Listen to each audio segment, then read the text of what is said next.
now we will go for the question 4 of tutorial 4.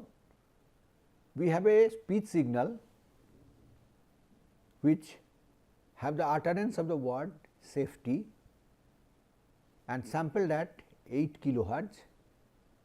The signal has a significant amount of background noise. Okay. That means, if we are trying to find out that what part is speech, what part is silence, it becomes difficult because of this background noise. And we need to develop some procedure to find out short time RMS, turns count and zero crossing rate. So, already we have seen that short time RMS and turns count. Now, the new thing is zero crossing rate ZCR. In a moving window of duration 10 to 100 milliseconds. So, moving window, that size is changing. Study the variation of the parameter in relation to voiced, unvoiced and silent, that is background noise portion of the signal. So, what is the change in the activity of RMS value, turns count or ZCR in all these cases for different types of signal, voiced, unvoiced or silence. That means, when only the background noise is present. And we are asked to look at that if we apply that the same on the first derivative of the signal, what would be the result. Okay. Confirm your assertions or explanations by performing the study. We need to do the study to give that. Now, here you would like to tell that why the first derivative is told. Say, if we take a signal, in that zero crossing rate depends on where it is crossing the 0. If it is going through the middle, we get the right rate. But say, if it is biased, if it is going more towards positive, we are coming here, then sometimes we may miss some of the turns. Okay. So, zero crossing rate would be biased if the DC value is there, okay. DC bias is there, or that means baseline wandering is there, or there is a pedestal. So, when we take the first derivative, actually we can get rid of that. Okay. Then the zero crossing rate should be better. But then when we are taking the derivative, it can also accentuate the high frequency noise. Okay. So, that is the challenge, that is what we are asked to see, that how we get the result in this example. So, first we start with that data, that safety.wab we download. Next we take the safety.m to read that the signal, and we keep that input data as well as the MATLAB code in the working directory of the MATLAB, the same directory, and let us proceed with the work. The first thing, that the signal what we get, we need to load that signal. So, we need to, because it is a WAV file, not DAT file, we are using a different command, audio read, not that load command as we are doing in the previous case. Okay. And this is given in the MATLAB code. So, we need not have to worry much about this thing. Then we note that what is the sampling frequency, that is 8 kilohertz. So, we take that number of samples present, that is given by the length of the signal, sound signal, and we create the time index out of it, and we plot that axis type, makes it that there would not be any gap, okay, that we would not leave much space above and below, and we just give the x and y level here. Okay. With that we get the output. So, here is the plot we get. Here in this we should note one point, that here we have also shown that what are the different phonemes they are uttered. First is S. Before that, this part, this is background noise. Okay.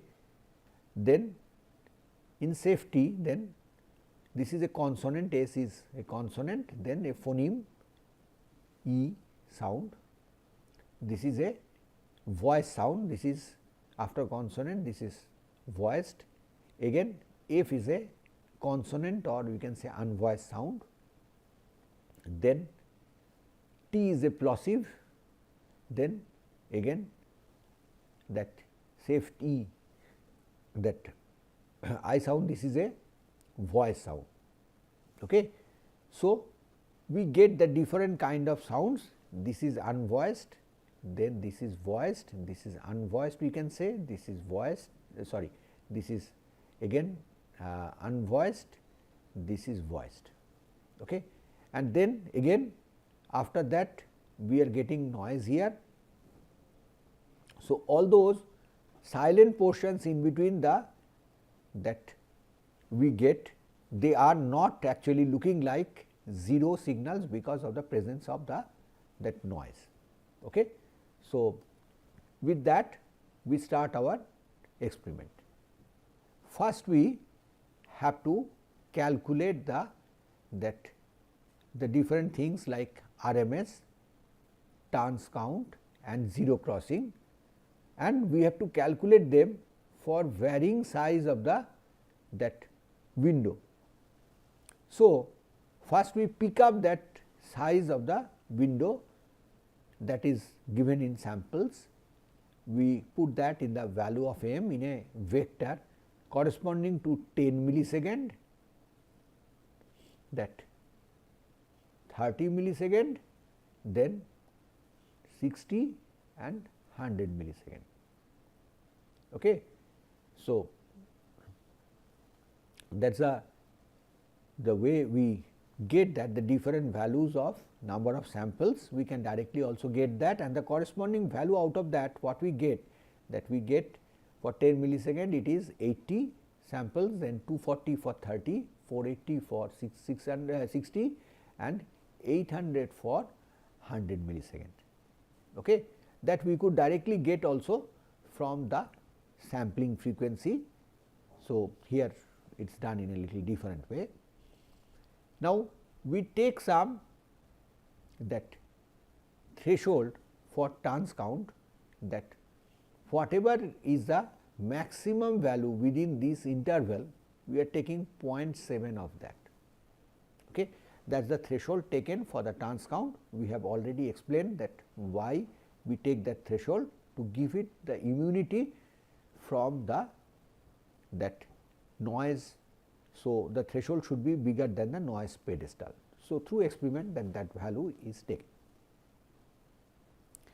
Next we compute the first the RMS value, that we pad both the sides with zeros, okay, and we keep the sound at the middle, and here we are not supposed to take actually the causal window. So, both the sides of padding is required, and the size of the that padding both the side is half of the size of the window. That is, if we are taking 80 samples, 40 samples, actually 40 zeros at the beginning, 40 zeros at the end are padded. If we are taking 240, then 120 zeros at the beginning, 120 at the end is padded. So, that is the way the padding is done, and we compute that sum of squared actually energy divided by the count, that means the average energy, instantaneous average instantaneous energy, and taking the square root that is giving that RMS value at that instant. So, we do that for different sizes of the window. Now, we move for the turns count.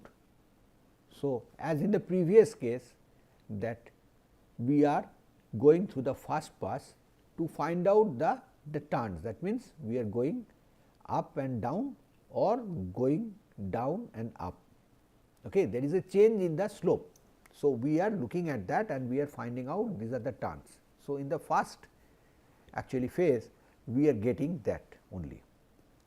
In the next phase we are looking at that applying that threshold, it should be above the threshold. That means, if we have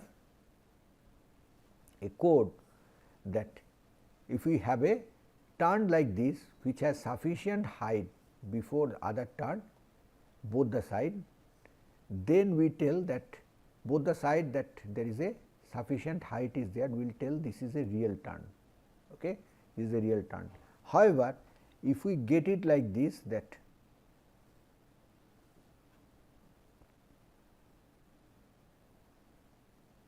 then if we look at this is a turn, this is also a turn, but the difference between them is so small that height does not justify to call as that a significant turn.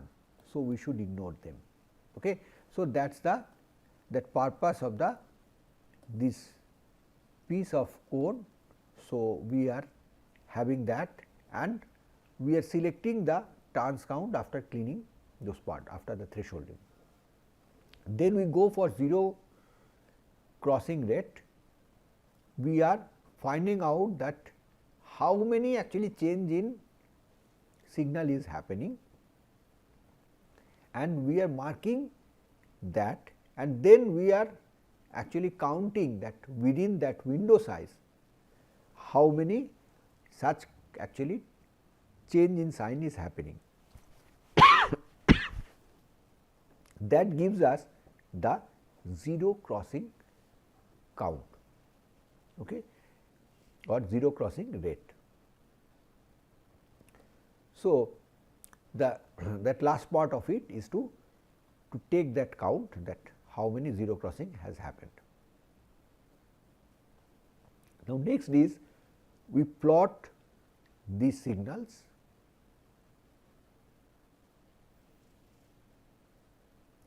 for that input signal, the sound we are giving here, and we have taken 10 millisecond window, that is 80 samples. For that the RMS count is given, turns count is given, ZCR has been given. What we notice that RMS is giving the envelope of the signal. So, for the part E, that is a voice sound, we are getting high value. Again for safety E, that is again a voice sound, we are getting a high value. On the other hand, when the unvoiced parts are coming or the consonants are coming like S or F, we get the zero crossing rate is higher. Okay. That those part that zero crossing rate are giving higher, and same nature we get turns count is higher and same nature is followed by the zero crossing rate, with a difference. The difference is when we are supposed to get silence, still zero crossing rate is giving some value here. Okay. So, that is the difference we get. Okay. But if you look at the turns count and the zero crossing rate, they are giving the same phenomena, that an index of the inherent frequency of the signal. So, they are very similar to each other, and that is the thing we could get for a single plot. Now, let us go for other window size. Going for 30 millisecond, we get that envelope has become much more smooth, it looks better. Same way with the turns count, it has become smoother. looks better. Same with the zero crossing rate. All of them, they have improved, they have become much more smooth. And let us proceed for 60 millisecond. It has become more smooth, but now we see that the change are actually happening in a way that is sometimes not giving the true picture. Okay. If we proceed further for 100 millisecond, we will get it more. I would like to draw your attention for the sudden changes where the plosive is there, that is T. Okay. Please look at that point. Okay. Let us go back,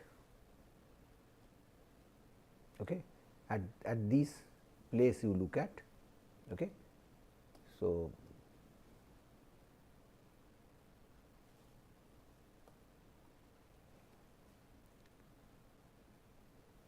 earlier that when we are going for 10 millisecond, we could get the abrupt change, and zero crossing rate also could give that peak and turns count at that.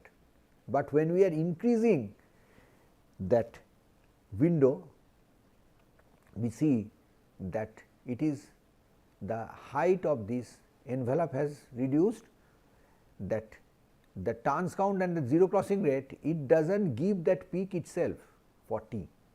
Okay. So, that is becoming more and more actually smoothed out. Okay. So, that smoothness comes as a at a cost, that is what we can say. Okay. It is in terms of envelope and all, it is good, but when the sharp changes are happening, we are not getting for the actually that when the time window is bigger. Now, let us go for the derivative input signal. So, we compute the derivative, and that we, for that purpose we are taking this the gradient of that signal. So, that is the difference of it, it is nothing special, and we have plotted that thing and we get the signal here. What we see after taking the derivative, that we get the amplitude of the voice part, it has reduced much. Okay. This part S, so it is not reduced. Okay. E, it is reduced. F part, it is not much reduced. Again T, it is not reduced, in fact, in a relative scale it is increased. Then E, that again that amplitude of the envelope has reduced. Okay. So, that is what we notice.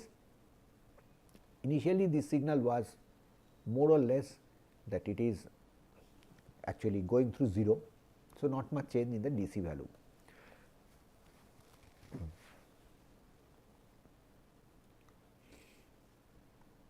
So, we after getting that derivative signal, will apply all these techniques on the derivative signal and appreciate that what are the changes we are getting. First we go for that 10 millisecond window, we get the envelope here followed by the turns count and the zero crossing rate. What we get, because of derivative, the noise is actually aggravated, and now the zero crossing rate and turns count, it is giving actually higher counts. Okay. That if you see that overall there is an increase in the turns count as well as zero crossing rate. Earlier the difference what we had between that peak for a unvoiced sound and the voice sound, now the difference in that peak has reduced. Okay. That is the first thing we note here. Next, when we increase that window going for that 30 millisecond window, then we see that envelope is becoming smoother for all the 3 signals or 3 outputs, and I think that between voiced and unvoiced the difference are becoming little more clear. Okay. And going for 60 millisecond, again all the 3 envelopes, they are actually the values, they are becoming more and more smooth. But if we look at that, what was the change we were expecting for that t, that is this time, we see the envelope is showing a sharp change. Beyond that, the turns count and the zero crossing rate, because of higher window, I think they have lost that part. Okay. They could not capture that there is an increase in the zero crossing rate or so, that is not shown there. And same is true with the 100 millisecond, and with 100 millisecond another thing we note that the position of this change is coming from here. So, there is a actually change in the position. If t is here, you see that our change is happening much before, because the window is bigger.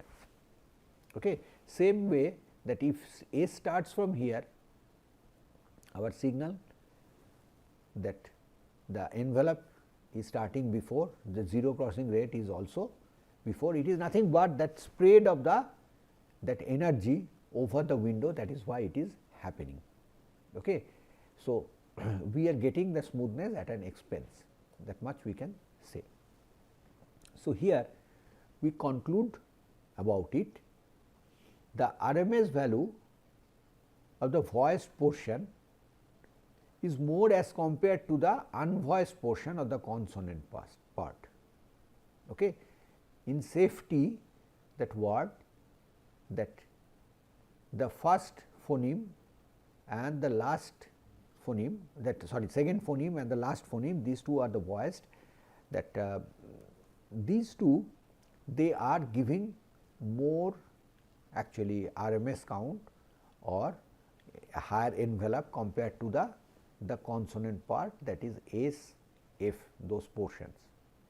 In terms of turns count and the zero crossing, both are higher for the unvoiced portion as compared to the voiced portion.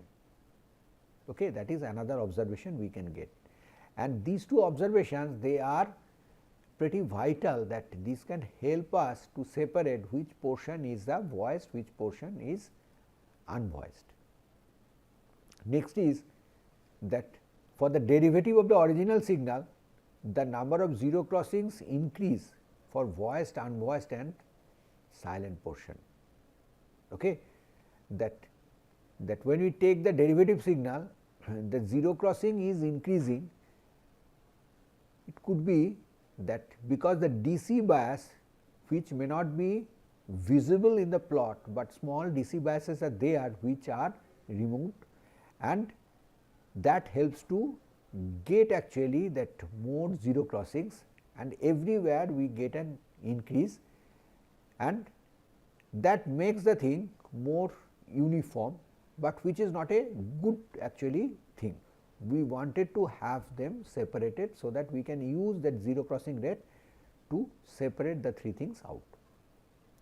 The RMS value, turns count and the number of zero crossings are least for the silent portion as compared to both the voiced and the unvoiced portion of the signal. So, what we get primarily that the turns count and the zero crossing rate, they are similar. Okay, they are giving the frequency part of it. So, all the 3 RMS value, turns count and zero crossing, they are less compared to that voiced and unvoiced portion of the signal. So, using that we can separate out that these part that speech is there, this part is silence is there, that means only the background noise is there. We can separate that out, and once we could take out the portion which is the speech portion using the RMS value and turns count, we can separate out the voice portion and the unvoiced portion. The voice portion will have high RMS and low turns count and the zero crossing, whereas the unvoiced portion will have high turns count and zero crossing and low RMS value. Thank you.